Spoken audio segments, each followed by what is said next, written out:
Hi, and welcome to the Animal Training Academy podcast show, the show for animal training and behavior nerds, where I, Ryan Cartledge, interview the world's most proficient animal training and behavior geeks. We're absolutely thrilled and grateful to have you here with us today. So make sure you hit that subscribe button on whatever you're listening to this on so that you don't miss a single episode. Each episode of this show is brought to you on behalf of the ATA membership. And if you like the conversations in this episode, then you're invited to continue them with like-minded behavior nerds within the membership area, which you can find out more about at www.animaltrainingacademy.com. You'll get access to twice monthly live web classes, the back catalogue of previous web class replays, plus a huge library of videos and projects to help problem solve your training challenges. Plus, we're a sociable bunch with an exclusive private Facebook group and forum areas. It's like a Netflix social media platform for animal behavior geeks. This episode is part 2 of my conversation with the wonderful Maasa Nishimuta. If you haven't listened to part 1 yet, then I highly encourage you to do so, and you can find it on your podcast app as the previous episode to this one. In that episode, you can learn all about Maasa, her behavioural odyssey, and the fantastic work she's done with her organisation CAAWT. But we will waste no more time for today. Let's dive straight in to part 2.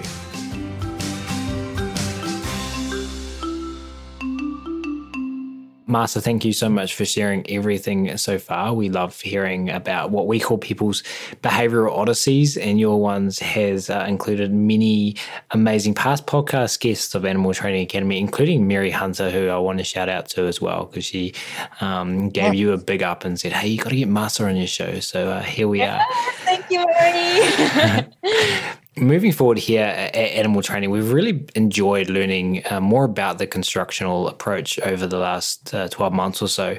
As you mentioned, we've had your life partner in crime, Sean Will, hang out with us at Animal Training Academy many times. We've heard from someone who you've mentioned and you know very well and who we love here at ATA, Dr. Jesús Rosales-Ruiz. We've hung out with him a couple of times. We've had Mary Hunter join us. We've also recently been joined before these episodes by Joe Lang, and we've had numerous opportunities to pick his brain. I feel like you and T Maasa, in that I'm not quite there yet, and our community, there's a bell curve of, I feel, understanding and enthusiasm and investment, but everyone's curious, I think. To take themselves into office hours of Joe Lang, pretend to be Maasa, and try to weed this out a little bit more, and wait for those 5 minutes where for them it clicks, or they take the next approximation in their understanding. So I'm excited to build on all of this now with something you've kindly put together for us, and this is a list. Everyone listening who listens regularly knows that I love them. You've come up with 5 concepts of the constructional approach that are beneficial to help improve the lives of our learners. I'm excited to go through these with you. Maasa, could you please start us off with number 1?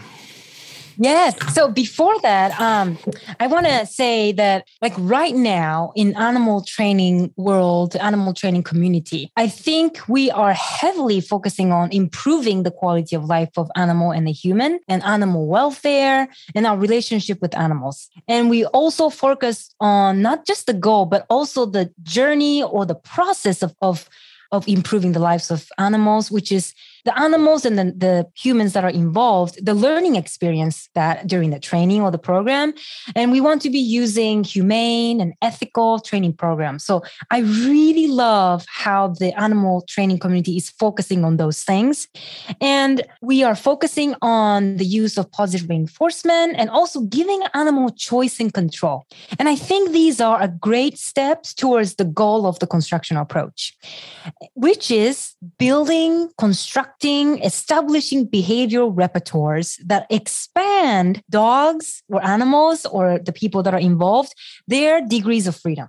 And so the 5 concept, it's not really come up from me. It's really the 5 must-have features of the construction approach.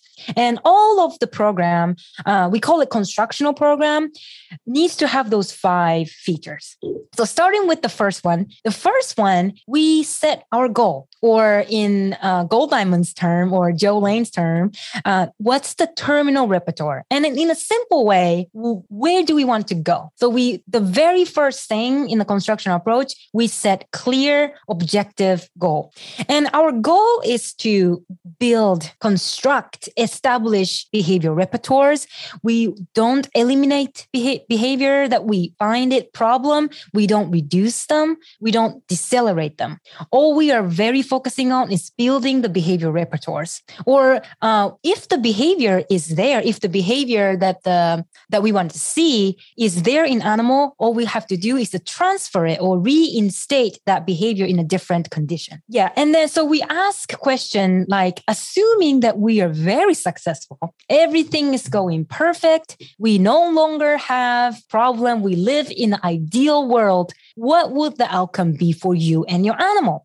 And we will, if this question can sometimes be tricky. Sometimes people will say, I want the animal to be stop barking. I want the animal to be stop mouthing the guest.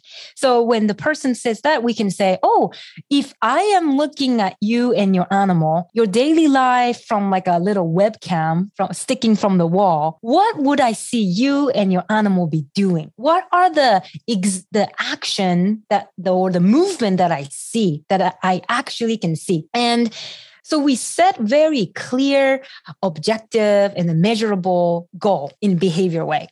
And we also want to make sure that when we are setting our goal, we want to be thinking about, we want the animals and the person that are involved, their degrees of freedom is expanding. We don't want to be restricting their degrees of freedom. And degrees of freedom is something that Joe Lane talked about in a previous episode.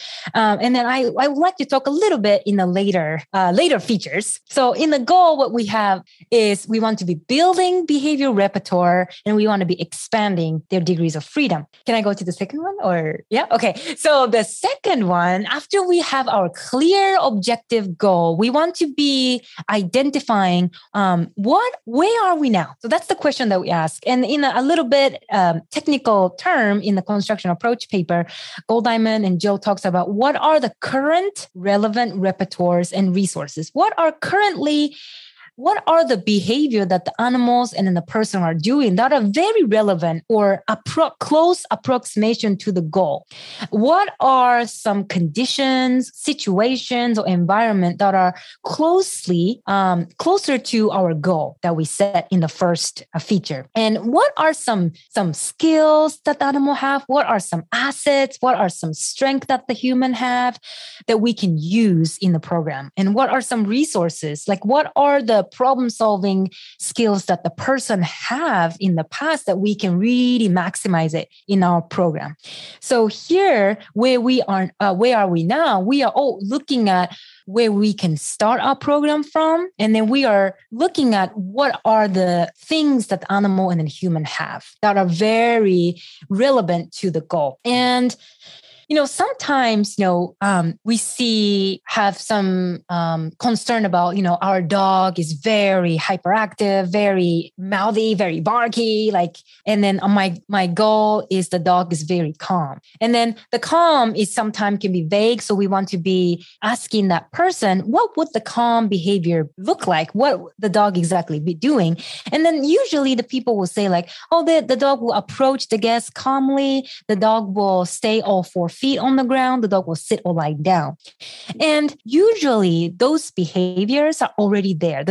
All of the dog in the world can sit, lie down, approach, and all 4 paws on the ground.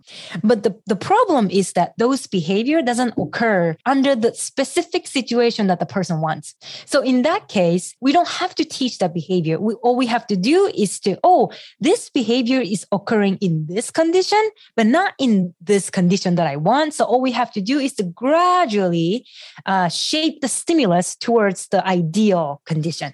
So once we set our goal, and then once we know what are the current skills and behavior that the animal can do, we started to see the picture of, oh yeah, so in this condition, the animal is already great. We should maximize this. Oh, this behavior is great. We should maybe start from this behavior. We can really start to see a good starting point.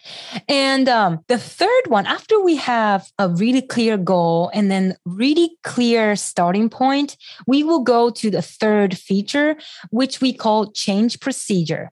And this is simply, how do we go from where we are now to where we want to go, the one that we set in the first two feature, and how can we get there? It's really simple, that question.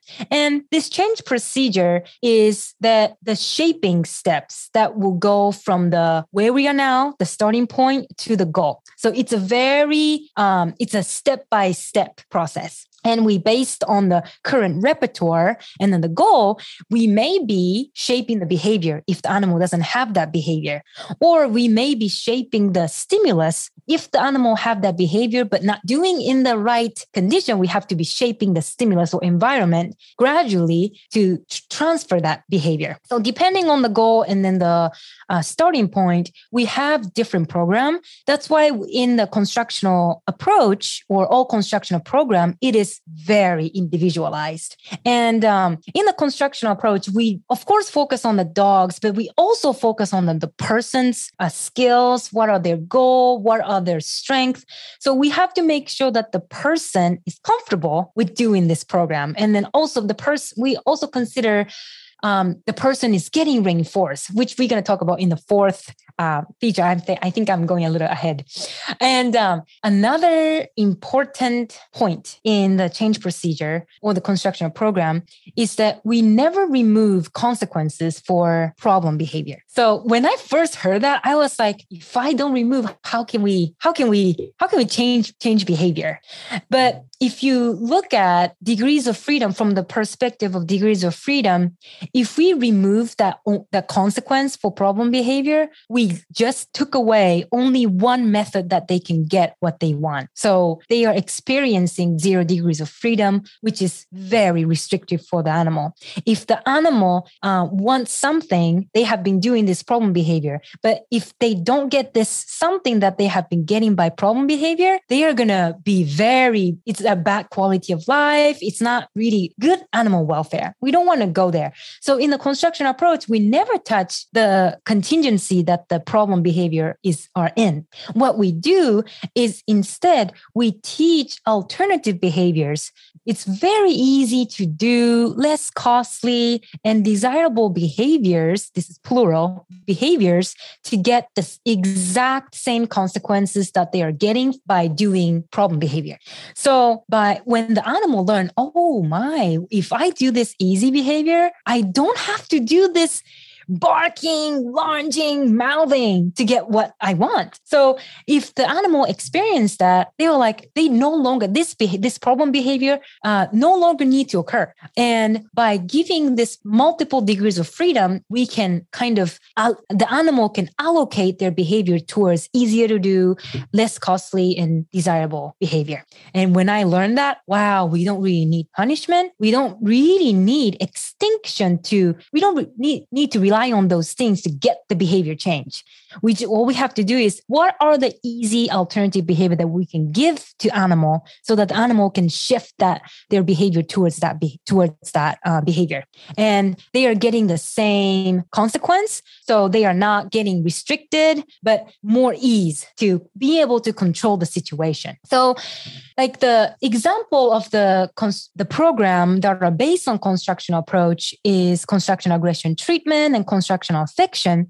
And I said that it is individualized. So constructional aggression treatment for, let's say, a dog and person pair A and dog and person pair B is going to be a little different. So the application should be individualized, but we are trying to make sure that if the behavior is maintained by distance, we will use constructional aggression treatment. We will teach the dog easier to do, less costly and desirable behavior to get distance. And if the behavior is maintained by access to people, get attention from people, interaction with people, we will use constructional affection to teach them easy to do behavior to get those things. And if the behavior is maintained by food, we will teach easier to do behavior to so that they can get food. Same with the toy, same with other like smell when you are outside walking. So we try to make sure that we are not taking away the what we call critical consequence, which is what the animal wants. We don't want to take away that. We want to teach other behavior so that they can get that same consequence. So that's change procedure part.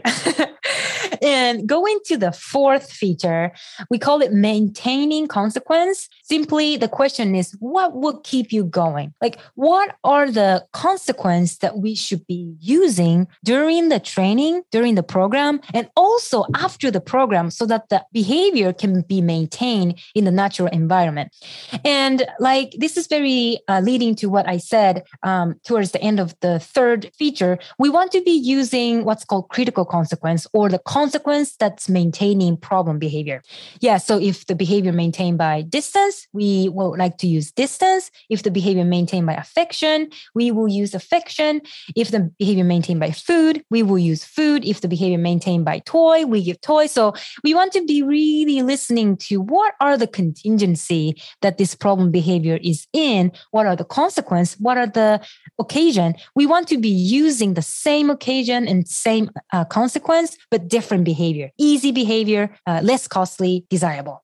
And the fifth one is performance data. It's how will you know where you are along the way? So the reason why we can get fast progress in behavior change, in behavior analysis, is that we use our data. And we use our data to see whether we are moving towards our goal or we are kind of deviating towards our, deviating from the goal. And based on that, how the data is moving towards, we make decision of, okay, what should I do next? And if we are on the path of going to the goal, we will just keep doing whatever that we are doing. We may be raising criteria towards the goal. But if we are kind of going away from the goal, we have to be revising the program. So this is our data should be the one that's guiding what we do in the very next trial or a very next session.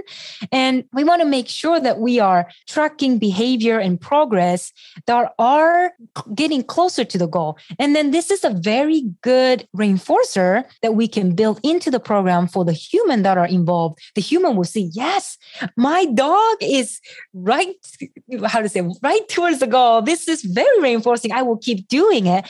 So this is another great way to help us being ethical and listening to the animal, and also making sure that they are reinforcer for the person who are implementing the program. So the construction approach is really the approach that it's not procedure. It's not a specific procedure. Construction approach is not negative reinforcement, or construction approach is not construction aggression treatment, or construction approach is not construction affection. Construction approach is kind of like a philosophy, orientation, or approach that we take to guide us through solving problem. It's kind of like a problem solving. Yeah. And this paper by Israel Golddiamond, 1974 paper, there is this section where he compare constructional approach and pathological approach. And that section really is very clear to see, construction approach is building behavior. Pathological approach, pathology like a disease, pathological approach is to eliminate behavior. So construction approach is really the approach that we can take to design individualized program. Can be CAAWT, can be construction affection, can be clicker training. So as long as we are building behavior and having these 5 critical must-have features, we are using construction approach. Okay. I think I talked a lot, but if you can jump in and have any question. Yeah, well, I firstly want to express gratitude for sharing all that. Secondly, just go through those 5 things again. Number 1 was set our goals. Number 2, where are we now? How do we get there? As number 3, What is the maintaining consequences? What would keep you going? What would keep the learner going? And how will you know where you are along the way? And the constructional approach, you said, did I write this down? Building, constructing behavioral repertoires and degrees of freedom. And you highlighted at the end there that there is an individualized approach. So I'm curious, you talked about a pathological approach as a approach to compare a constructional approach to, and when you look at two different approaches, you can see lots of similarities and you can see lots of differences as well. There's people, I think, going to be listening to this podcast who would not label themselves as using a constructional approach, but however would say, I design an individualized program, I look at where the learner is, I set a goal, I figure out how we're going to get there, I collect data, and I maintain behavior. So am I using a constructional approach? So but there's some elements of what you just described that they might not be using. So I'm also curious to kind of go, what are those elements? What are the elements that make everything you've just described different than someone else who might not be using the constructional approach, but still might be doing those 5 things? Yeah, so those 5 things can go, each can go so deep, setting a goal itself can go so deep because I hear that in construction approach, we want to be focusing on the goal of let's say that we have a client who is a family who has a dog, and they are complaining about, let's say, the dog is barking and going crazy and mouthing and jumping all over the guest when they come to our house. And I want the dog to be not doing that. And then when they approach us, we will go through constructional questionnaire. This is a questionnaire has been developed, refined, revised, and then made by Israel Golddiamond and his students. And this questionnaire is available on the very last page on that 1974 paper. We go through that constructional questionnaire. And in the questionnaire, it really followed this 5-feature format. The very first question is, assuming we are successful, what would be the outcome be for you?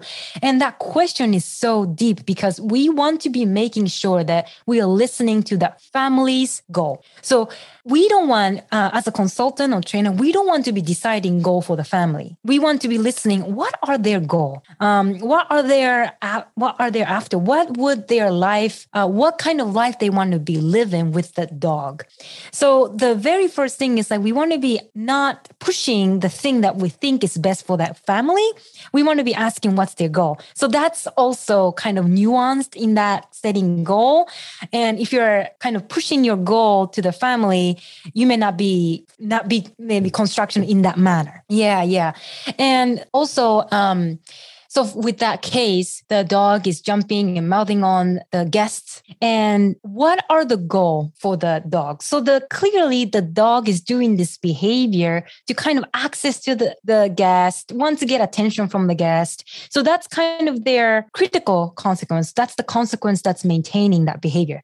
So in the constructional approach, we want to be using that exact consequence to teach easier to do less costly behavior. So we would teach the dog to approach that person calmly and remain all 4 paws on the ground, or sit or lie down, depending on the dog. If the dog is senior dog, you don't want to force the dog to be sitting.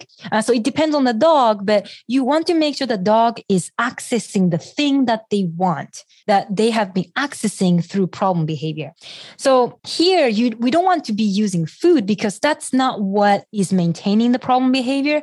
We don't also want to be moving the dog to the mat so that the dog will stay in the mat. But what that does is that the dog cannot access to the person that he's really interested in. So those are the nuances that we have to be really being careful when we set goal. What the dog wants. What are the conditions that the dog is doing this behavior? So we have to be listening to what's the existing contingency, and it's really, we are all the consequence that the dog dog is getting is great. They just want the interaction with human. That's great. It's the behavior. How they are getting it is problem for the human. It's not problem for the dog. It's problem from the human. So we want to make sure that we are giving the animal what they want. And instead we are getting something that we want from the dog, which is the behavior. So like setting the goal too, like you want to be making sure the dog is getting what they want and then expanding degrees of freedom, not coercing them, not restricting their degrees of freedom. So if you have that goal clear, listening to the family, making sure the dog is getting what they want, setting a descriptive, measurable behavior, you have a very good, maybe we can call it constructional goal. So I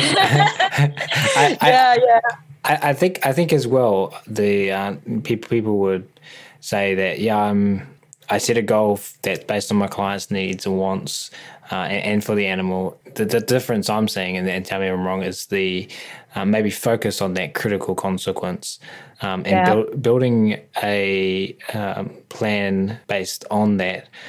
And so I have a question that stems from this then. So let's say that you're someone who's listening to this podcast, you do all those 5 things, you build a plan focused on your client's goals, you've kind of established that.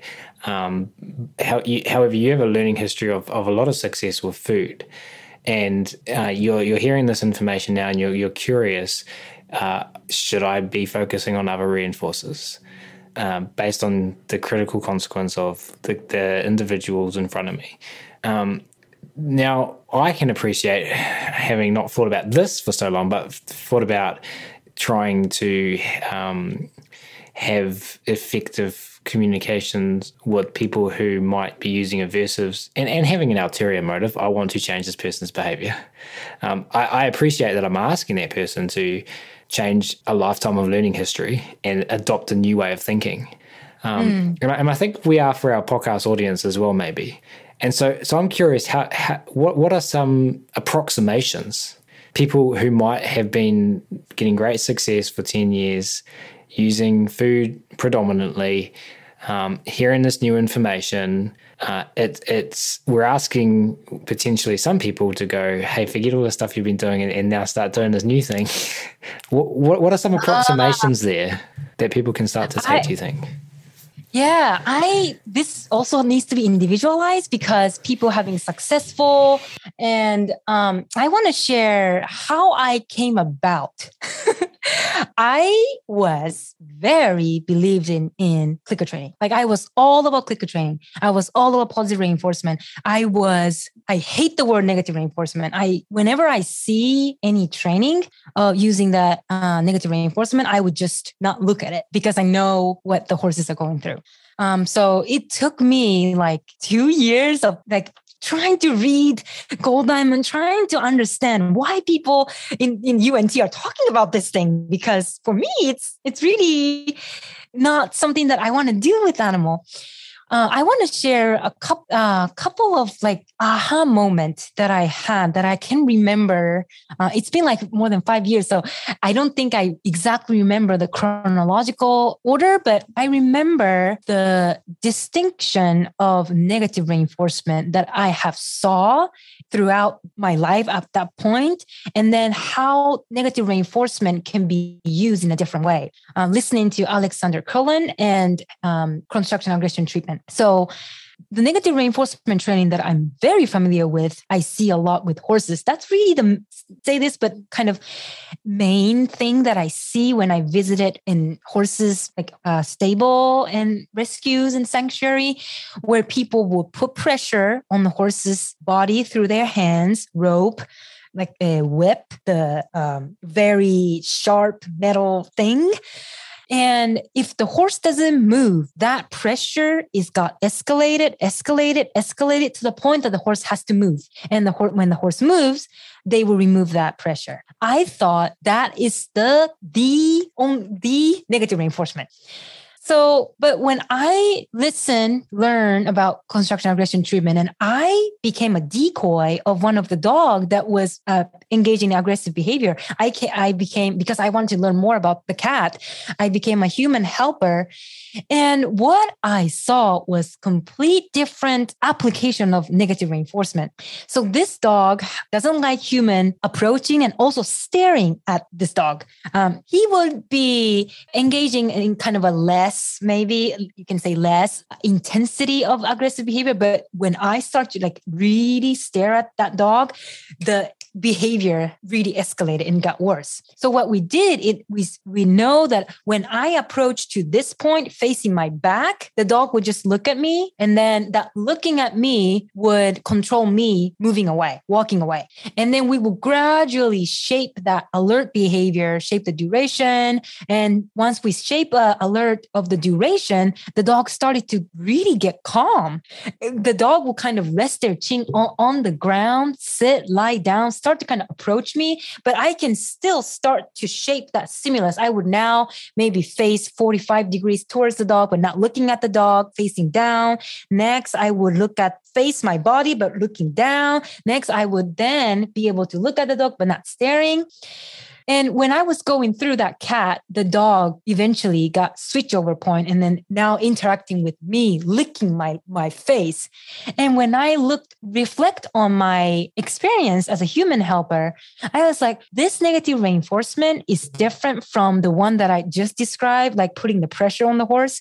This negative reinforcement is using the exact situation that the animal has experienced in the animal's life. And we are using it faintly first so that the animal can control this situation, aversive situation, and gradually shape that stimulus. But by the time that the animal can control, they started to get curious. They started to approach and sniff and really start to change that distance as a reinforcer to interaction as a reinforcer. And wow, I was like, this is the nuance that I was not really understanding. The negative reinforcement, the one that I described at the beginning, is applying the pain or the pressure that human created that is not existing in animals' life. It's just human created. Here is the pain. Do something. If you do it, we will remove you. It was human controlling the horse. But in the cat application of negative reinforcement, we are using the existing contingency, but we are not making sure that we are kind of like, we're not going to go right like in front of the dog. We don't do that. We will go really far away where the dog can be just look at the person or look at the dog if the dog is a dog-to-dog aggression. And so that understanding of the distinction of that negative reinforcement got me into more understanding, okay, so we are really looking at the existing contingency and letting the animal control over this. And that's the one breakthrough that I had when I was kind of like learning more, starting from clicker training only to accepting other forms of reinforcer and other forms of application of negative reinforcement. And another breakthrough that I remember is that 5-minute lesson by Joe, where I was in that lesson that forced me to look at other contingencies that was potentiating or making more likely the problem behavior. And if the animal has, let's say, 0 degrees of freedom or restricted degrees of freedom, that itself will create problem behavior. And if we just expand degrees of freedom, more easier to do, less costly for the dog to engage in, and desirable for us, the dog will shift their behavior towards that. And I was like, oh, wow, we don't really have to look at just only one contingency and try to change within that one contingency. We just make it available more behaviors to get the same consequence. The animal will shift it. And that was my breakthrough of understanding more about the construction approach. Well, it made me curious. I know that I like to learn through doing, through what I've labeled, and it might be an inaccurate use of the term contingency-based learning versus textbook-based learning. And it looks like you jumping in and actually feeling that out and getting those actual consequences for your behavior versus reading about it or having a conversation with Joe Lang. or Sean or Jesus was a thing, because you said that there are numerous, that helped guide your future behavior, because you're reinforced, obviously. Yeah, it's really another thing that I would say is, like, right now, CAAWT is, I love sharing the thing that we have learned and continue to learn with the people that we have. So we started doing group classes, and when you start teaching those things, you have to be really understanding the content material when you start teaching.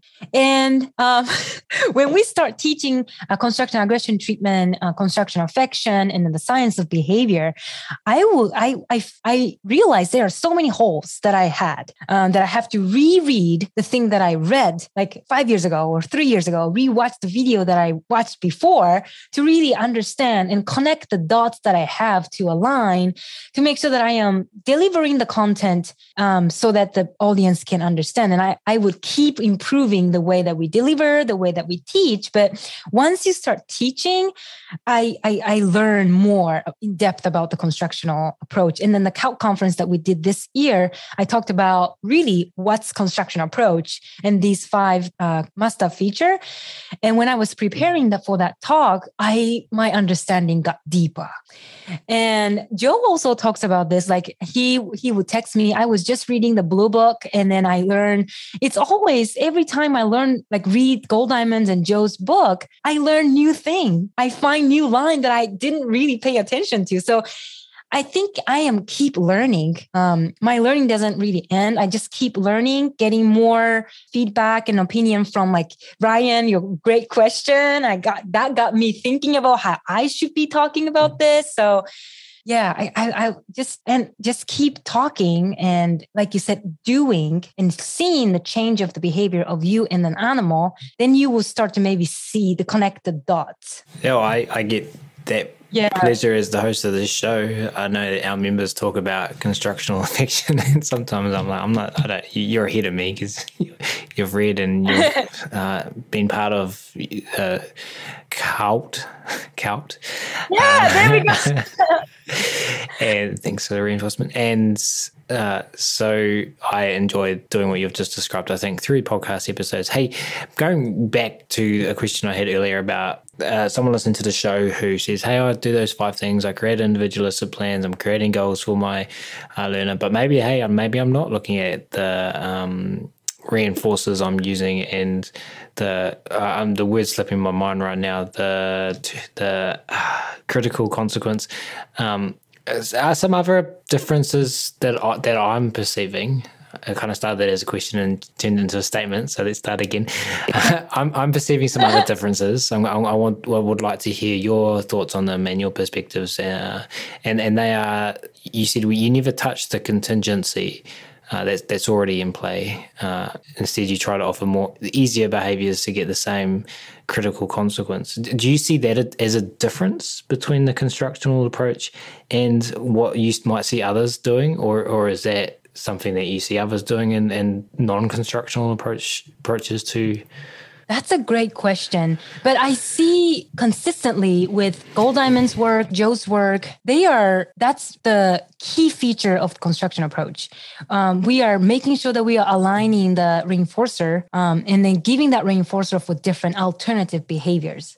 And yeah, I would love to see more the thing that people are doing in your community, because I think it's better to see the whole program, how they are designing, how they are arranging the contingency step by step to reach goal, to be able to say, this is very constructional, or this is this, or this is that, because I don't want to be criticizing or giving the thing without seeing the complete picture. I would love to see the people of your community doing the work and helping the animal and then the family. Yeah.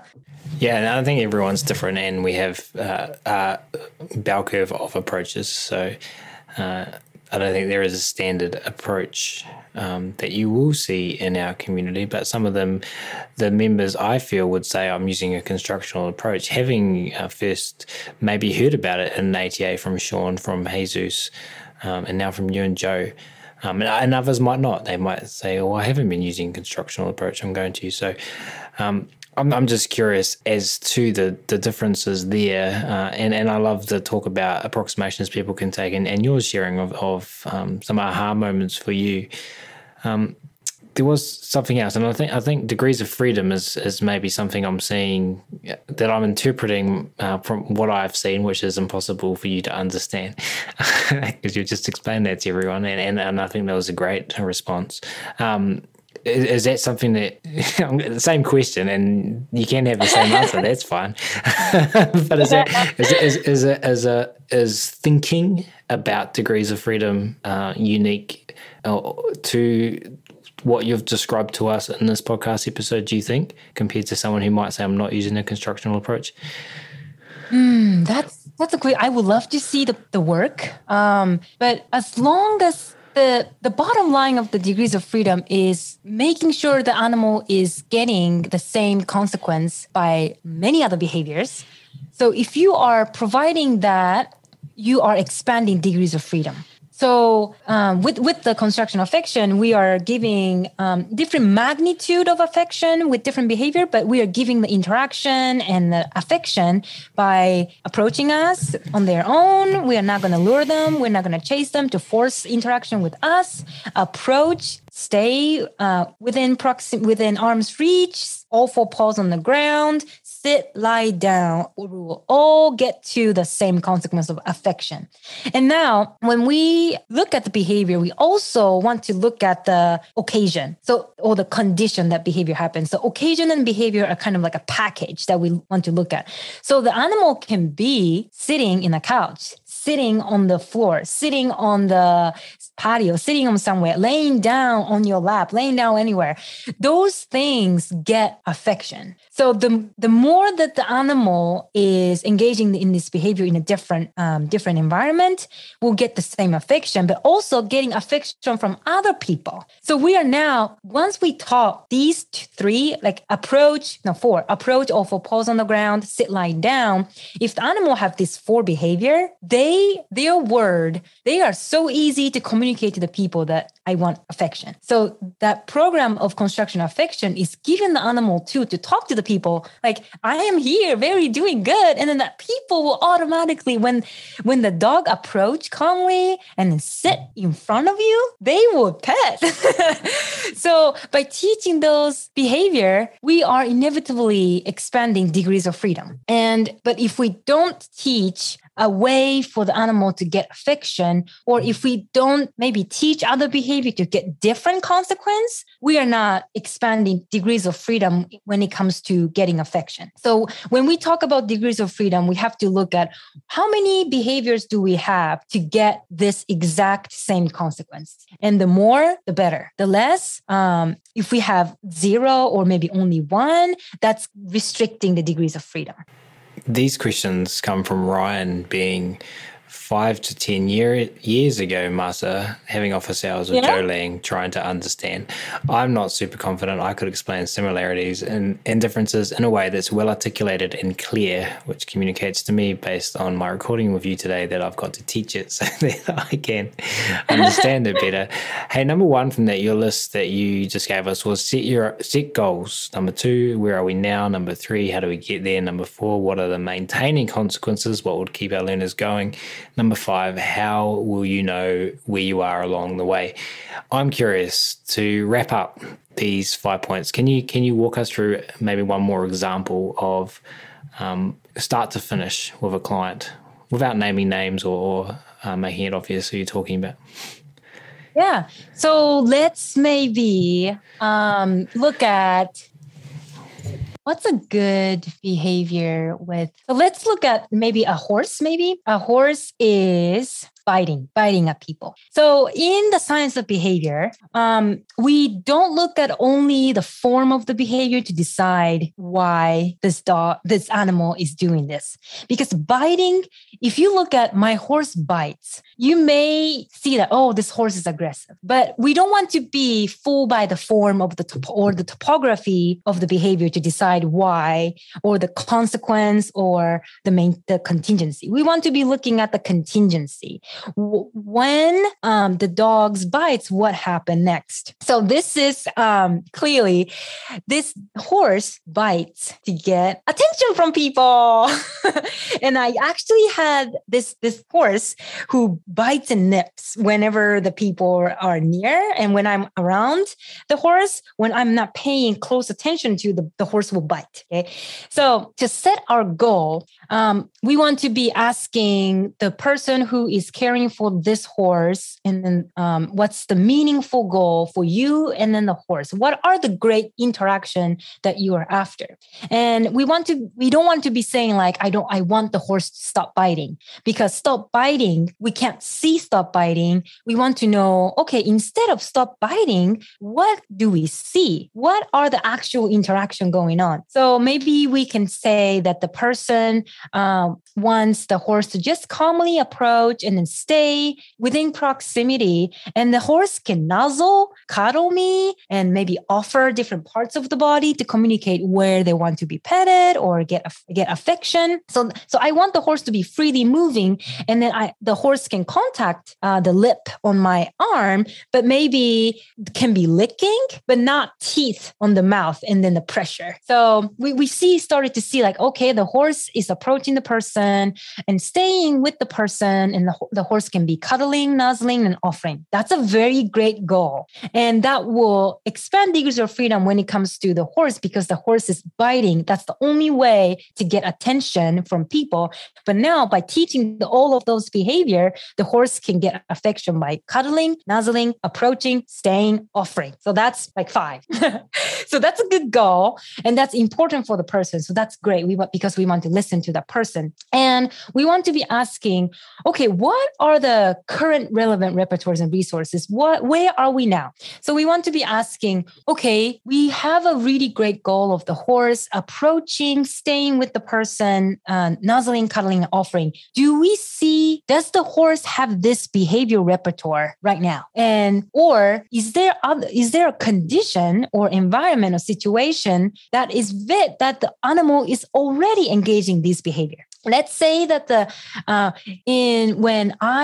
when there is a fence between me and the horse will bite more, because the horse is very difficult to get the people's attention. And what about inside, where you are with the horse inside the pen? The horse really never bite. So that's a really good starting point. That the desirable condition is already there. The desirable behavior is already there. Maybe we can start our training there. And another thing that I think I forgot to put is this is a saying from Dr. Jesús Rosales-Ruiz and Sean and Chase. In Constructional Approach, we find control. We don't force control. And what that means is like finding control means that we will try to find a desirable behavior or desirable situation that the desirable behavior is already occurring. And if it's already occurring, we should start there. And establishing control or forcing control is we would try to shape behavior in a very distracting or problematic situation. It is hard for the dog, it's hard for the horse, it's hard for the human. We may have to have some extinction kicking in to maybe the behavior get worse. So we want to be making sure what are the great great setup, great environment, and great behavior that's already occurring that we can build and maximize the behavior so that everybody is successful. So if the horse is not nipping inside the pen with the person, we should start there. And we should build a history of the horse and the person's successful and mutually enjoyable interaction from there. So with that, we have a really clear starting point and then a goal. The next one is to build a design a program, individualized program. So the first step is we're going to start in the pen, in the pasture with the horse there. And if the horse comes within maybe proximity, we will start petting because that's what the horse wants. Petting, and maybe pet with one hand. As long as the horse is not biting, the horse is staying there with me. And maybe like 5 or 10 seconds, if the horse keep with me, we can add second hand. So we will pet with 2 hands. If the horse starts to get cuddly cuddly, but not biting, or nuzzle, but not biting, we will really maximize. We will give lots of attention. We will talk sweet to them. We will maybe hug them if that's the attention that the horse wants. And if the horse starts to move their body, we will listen. Oh, this is maybe the part that they want. We will just keep petting and giving more affection. And we will maybe start, because ideally we want to be having a good interaction like this in many different environments, like outside the fence, between the fence, use with the lead rope, anywhere. So we want to be starting to be shaping that environment so that we can have that great interaction in different environment. We can start moving towards the fence and then do that. We can start to use what's called affection loop to start shaping. Affection loop is something that I think Sean talked about in the podcast.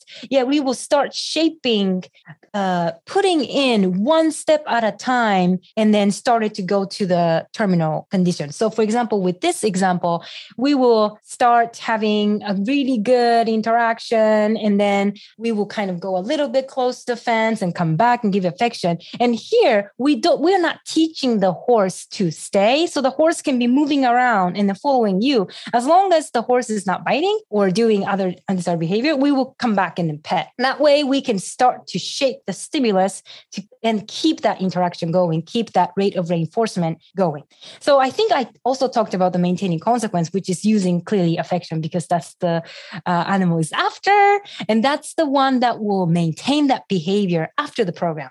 And we also want to have a really good data to make sure that we are moving towards the goal. So we can have, in this case, we can have a data about what kind of behavior that we are seeing, what number, the frequency of the behavior. We can count the frequency of undesirable and desirable behavior. We can also take data on what environment that we are doing, because it looks like the environment having along the fence is maybe the occasion that biting occur. So we can have maybe 3 feet away from the fence, or maybe in between the fence, we are still having this behavior.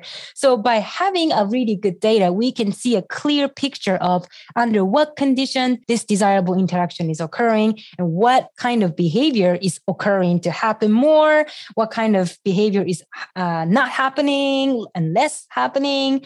That way we can make sure that we are going in the speed that the horse can understand, and really listening to what they are learning, and then building a good history. Does that?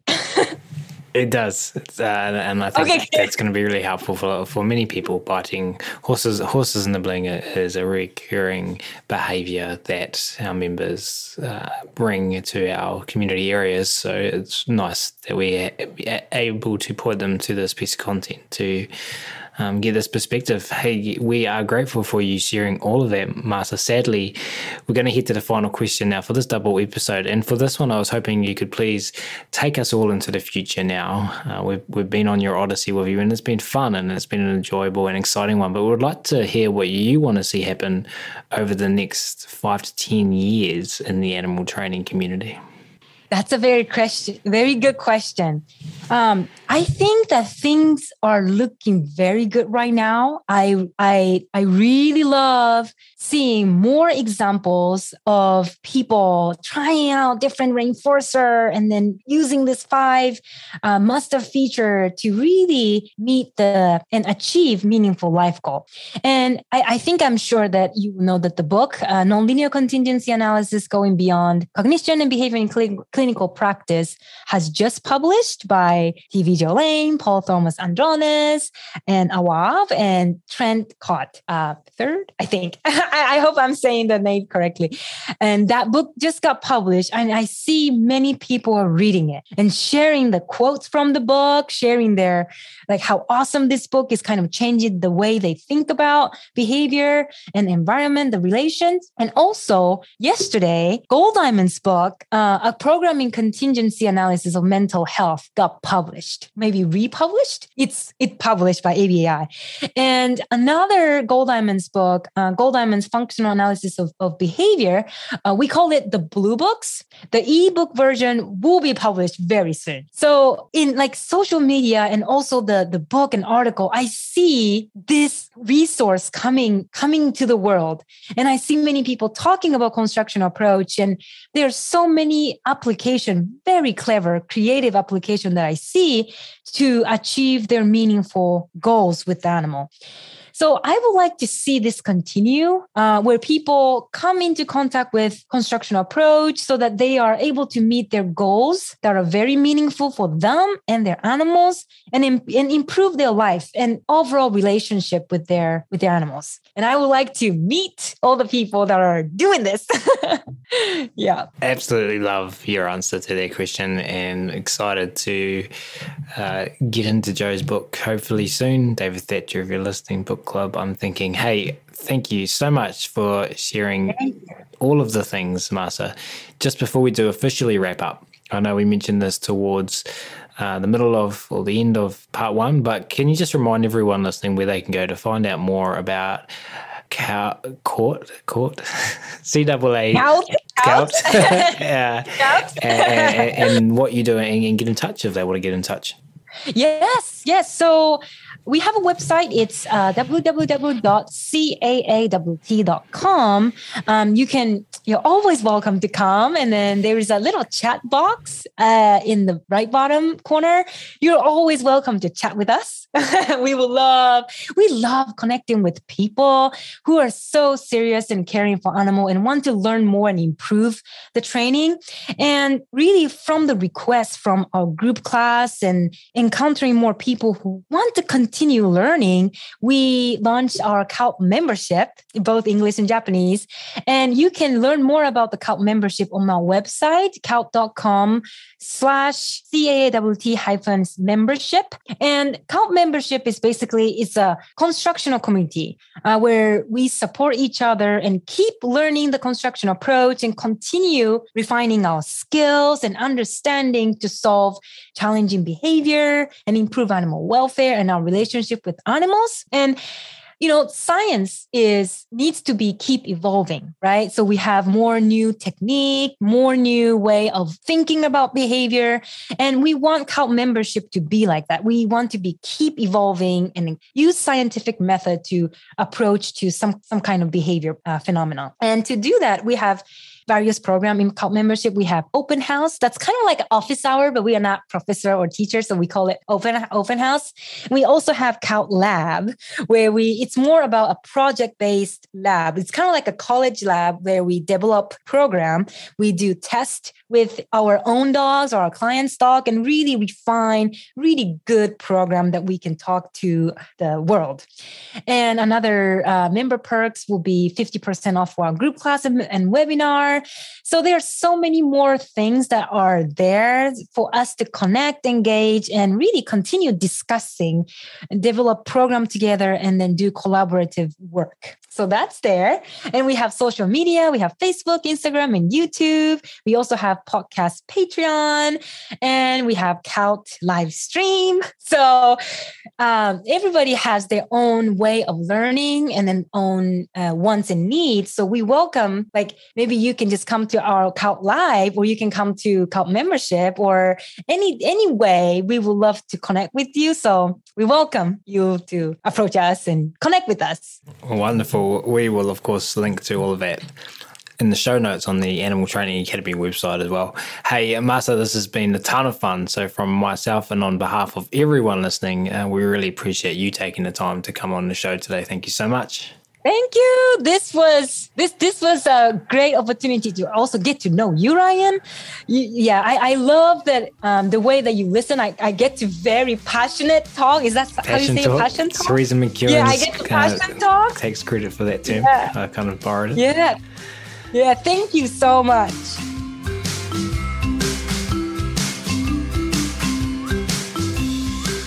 We do, of course, really appreciate all of you tuning in today as well.